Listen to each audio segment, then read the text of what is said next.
Greetings, Minecrafters, and welcome to another hopefully informative discussion, a Minecraft discussion on all things well-being.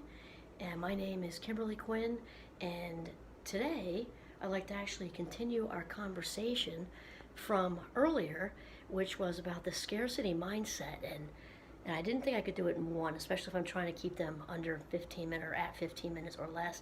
And it might even be a third one, but we'll see. We'll see where it goes. So, yeah, so today I want to talk about the bandwidth tax. So I gave credit to, a shout out to the authors of Scarcity in the last one, Sendhill and Eldar. And the Scarcity book is great. I own it, it just went missing. So you'll have that. The way I look at that is it ended up and landed with someone who must have needed it. You know what I mean? Like to hear whatever was in there. I know that it was a really good book for me to read when I was teaching a class over at CCV, Community College of Vermont, in the Northeast Kingdom area, which the demographics, it's a very socioeconomically compromised area, and it also is just good for me to have in my life because, again, we were talking about, if you haven't seen the first one, I'm not going to repeat those, so stay with me, just a little bit of like connection, that people that tend to jump right to economics, right, that it's financially, and so if the mindset is strictly financial, and though that is one way to experience a scarcity mindset, there are many other ways because it's about lack. And so, the financial, of course, is when we have very finite financial, limited financial resources. Even the richy riches are still limited in the big picture, right? They can, you know, fly themselves to the moon and do all that, and it might take 20 lifetimes for them to run out of cash, but eventually they would, because it's limited, versus our infinite needs and wants. We've got the basic needs and things like that. So today, again, so the mindset thing, scarcity mindset can also be, we're going to zoom back to the poverty thing in just a second, scarcity of time.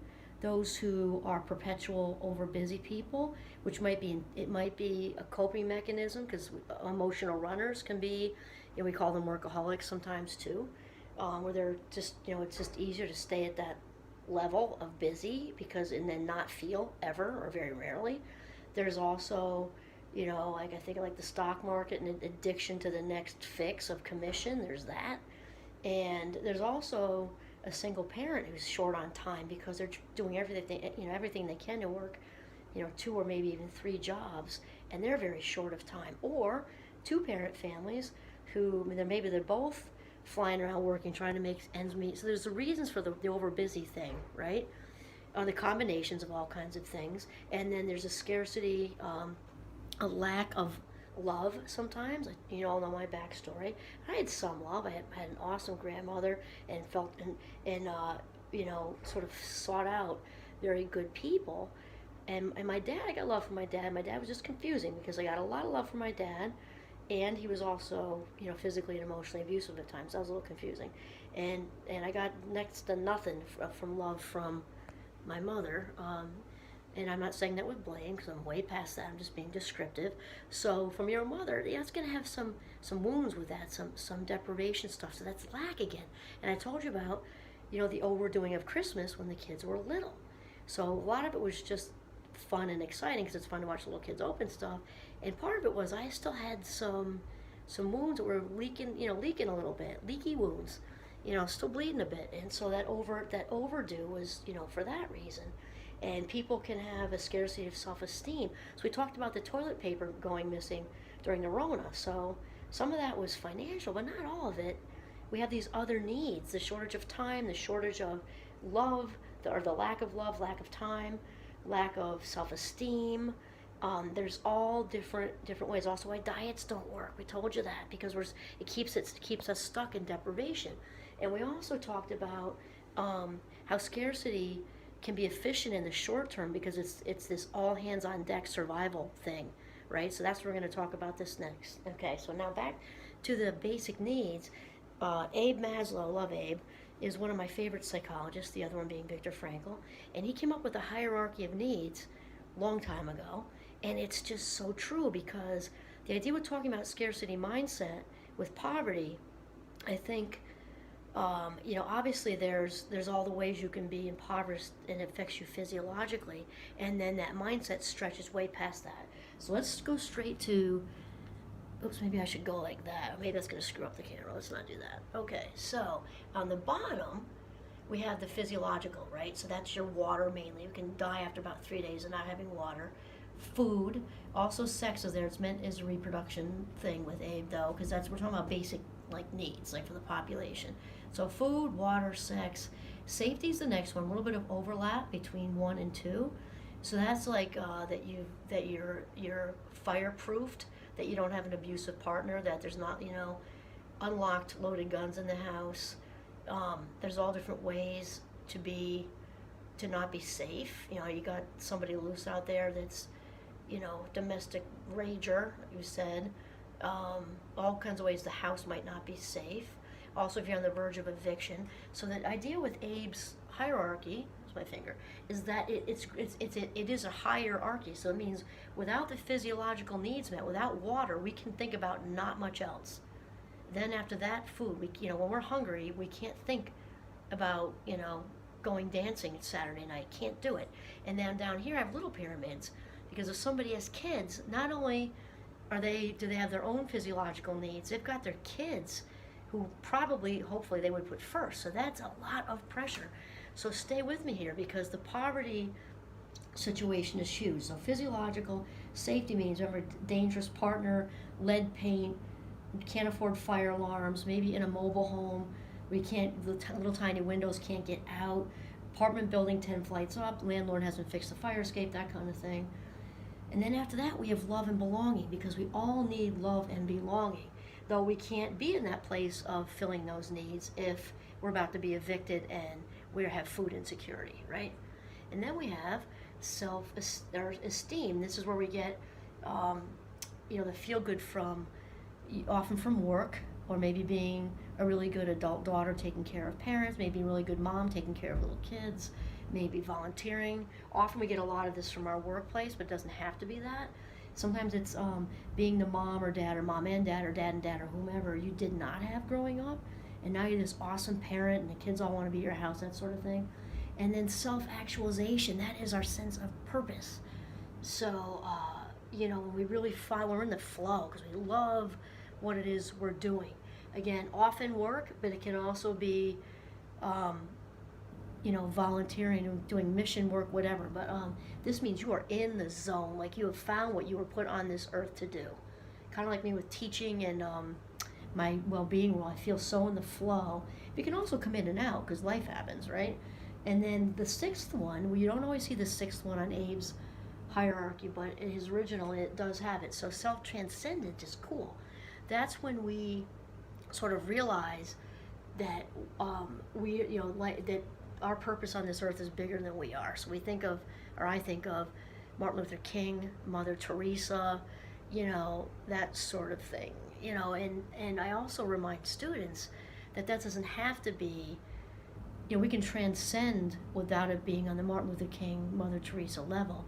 The brave souls who raced in the burning buildings of 9/11 probably would go there. All the people who so courageously hid Jewish people during the Holocaust at the risk of themselves and their families, here. You know what I mean? But we don't know about a lot of these people. So our inner hero is in there, and when the circumstances present themselves, often, I really believe in the goodness of people.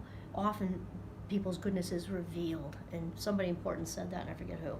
It's not the circumstances who make a person. The circumstances reveal them, kind of thing.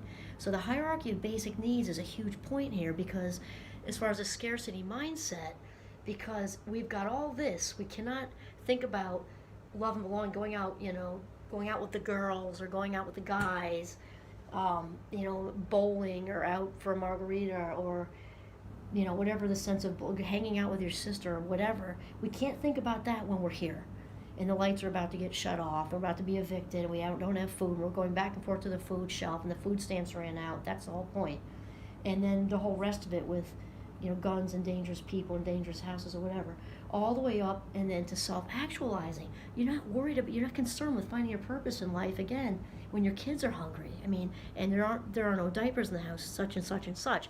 And that rolls into what we were talking about with the scarcity mindset being a brain thing. And the scarcity mindset, and in addition to this, because we're talking specifically about poverty right now, in addition to Abe's hierarchy, is that the scarcity mindset, scarcity captures the mind, takes hold of the mind, and it becomes very unconscious.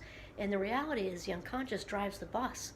So when somebody is so focused on food, let's say, like we talked about in the other video with the famous hunger experiment from the University of Minnesota, the men in that experiment didn't shake it.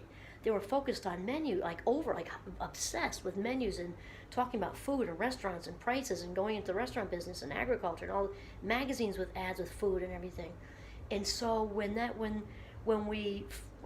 brain finds what it's looking for, not different than when we talked about when we what if think, what if this, what if that, and then our obsession comes in there, the obsessive compulsive thinking.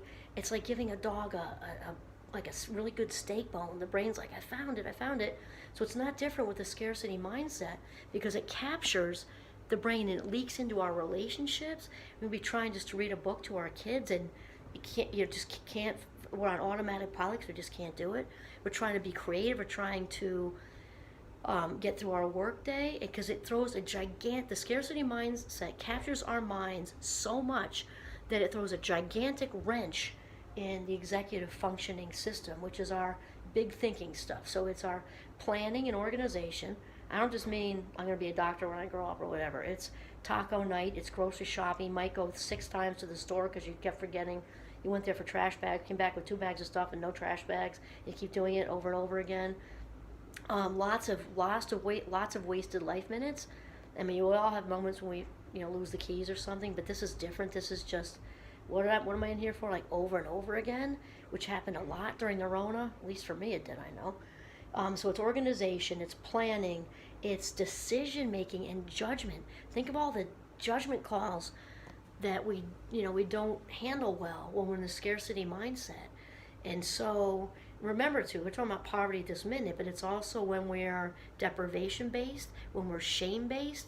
So somebody came out of an addicted family such as myself, and we talked about shame being the wall-to-wall carpeting in the whole house, and the sheetrock and the shingles and everything else, and we're cranking along pretty okay, and then we come into a situation where it's shaming. Maybe a boss says something, who knows what else, and we go right back there. Then that's going to derail us possibly the rest of the day, even though we look like we're functioning fine. It's huge. The scarcity mindset is huge, because we're talking about lack, and lack attracts more lack. So this is why the toilet paper went flying off of the shelves when the Rona first hit and the world closed. It was way more than not having enough toilet paper for the potty. Some of it was poverty, some of it was shame-based, some of it was deprivation-based, some of it was time, work, fear-based. I might lose my job, and it's not just the money from the job, it's the ability to stay over busy, which some people need for not so healthy reasons, and also the addiction to accomplishment and all that other stuff. So lack attracts more lack, and really the only way to climb, sort of out of the scarcity mindset is to reprogram, which of course the first thing we need to do is become aware, because we can't do what we don't know. And then once we become aware, we become responsible. The famous Dr. Dave quote, which I actually have on a T-shirt from a program I used to run. And then it's a constant conversation with ourselves, and perhaps professional treatment. None of these videos are meant to take the place of that, okay? But because once we can become aware of something, the blanket's pulled off the unconscious a little bit. So the unconscious is super powerful. Like we said, it drives the bus. But once we're aware, we can really start to reboot and climb out of that. And also, especially at this time of year, it can be very healing for our own scarcity mindsets also, to give mindfully, be generous and give mindfully to those who are deeply stuck in, you know, socioeconomically compromised positions, and it drives me crazy. I might have to go 1 minute over, because when people are judging about people in poverty, they made all their own choices, and they did it all to themselves, and obviously we all make bad choices, and that just upsets me. I hear so much judgment in the grocery, not so much, I hear some judgment in the grocery store sometimes when somebody is using a food stamp card, and I'm just, my head just, it's awful. So one way to sort of combat that, obviously, is to extend compassion and kindness all the 12 months, but especially this time of the year, because it's so in our faces at this time of year, that it's so overt, I guess. So anyway, that's about the scarcity mindset. So great place to wind up. So compassion, kindness, generosity, that's it. This is Kimberly Quinn signing off from Northern Vermont. Have a mindful day.